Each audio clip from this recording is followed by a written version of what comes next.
Hey everyone, it's Lauren Carr with Just Veganin, where in each episode we try to look at a different aspect of the vegan lifestyle. And today, as I'm sure you could tell us being in the kitchen, oh yes, we will be baking. We are gonna make some vegan sugar cookies. So hey, if you're new to the channel, please make sure you subscribe because you do not wanna be missing out on this vegan goodness.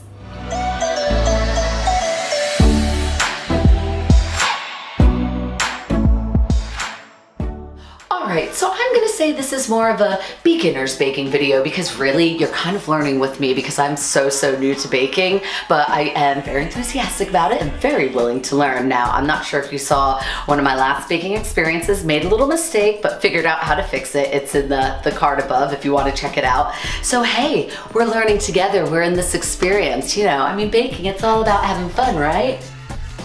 Yeah, right, it's about making some good cookies! So anyway, let's get on to the ingredients. Alright, so before we get started, I have to admit this is not my own personal recipe. I got it from lovingitvegan.com, so feel free to check it out there and let's hope I don't mess it up too much because it is a great recipe. Anyway, here we go to the ingredients. So what we need is self-rising flour. We are going to need some sugar. Of course, we need a little bit of salt. We need some baking soda, and we need some vanilla extract.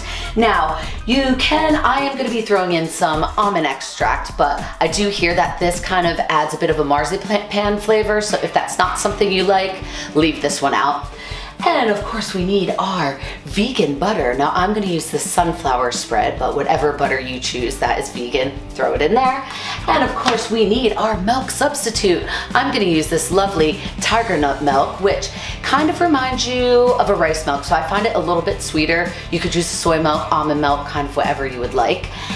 All right, let's get to mixing. So we will be adding in a half cup of butter, then 3/4 a cup of sugar,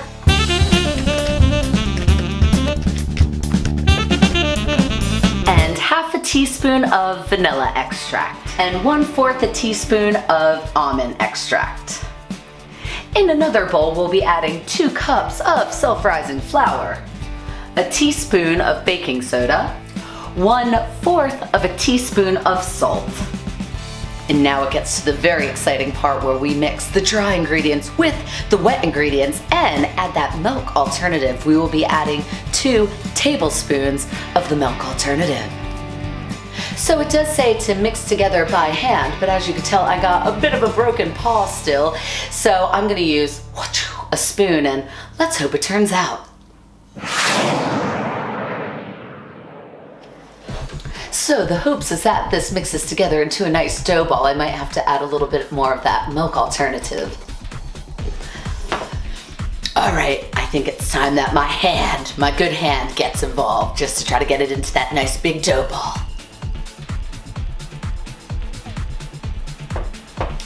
We got it there, one-handed and all.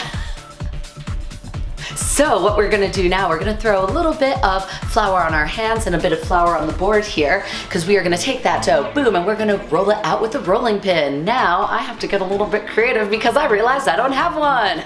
You could tell I bake all the time, but I do have a bottle of alcohol, so I'll be rolling it out with that. Now we wanna roll that dough out so it's about 1/4 of an inch to a 1/2 an inch in height. Then we'll take those cookie cutters if we have them and use those. If not, you could roll them into a ball and put those on the tray and throw them in the oven. Now, please make sure you have preset that oven to 350 degrees Fahrenheit or 180 degrees Celsius. I would cook them for about 10 minutes. Keep an eye on them. Some people like them a little bit crunchier than others and a little bit softer than others. So I would say keep an eye and let's see how they turn out.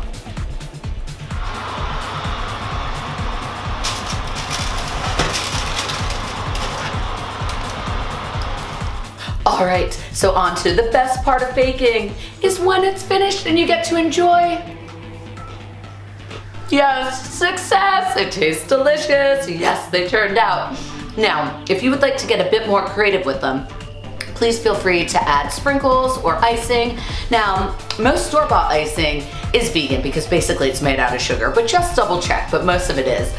I have to say thank you so much for joining me, and please make sure you like, share, and subscribe to Just Veganin.